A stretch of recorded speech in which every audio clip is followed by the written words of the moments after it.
Mardin Artuklu Üniversitesi derslerinin %98'ini bu süreçte uzaktan eğitimle verebildi. Bu önemli bir rakam. Birçok üniversitede bu %45, %50 seviyelerinde seyretti. Ama biz Artuklu Üniversitesi olarak derslerimizin %98'ini uzaktan eğitimle verebildik.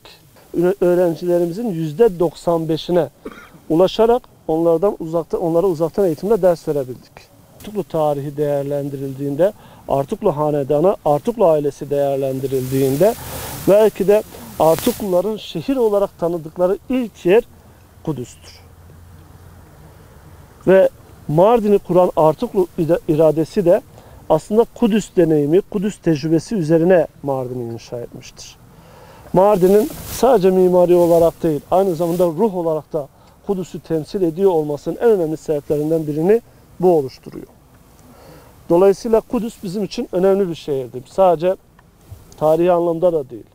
Bugünkü Mardin'in ruhunu yansıtan en önemli şehirlerden, o dini çeşitliliği yansıtan en önemli şehirlerden biri olması sebebiyle. Bu sebeple Kudüs'le Mardin arasında bir bağ oluşmasına özel bir önem verdik, halen de veriyoruz. Ve Kudüs Üniversitesi ile Artuklu Üniversitesi arasında bir kardeşlik protokolü imzaladık.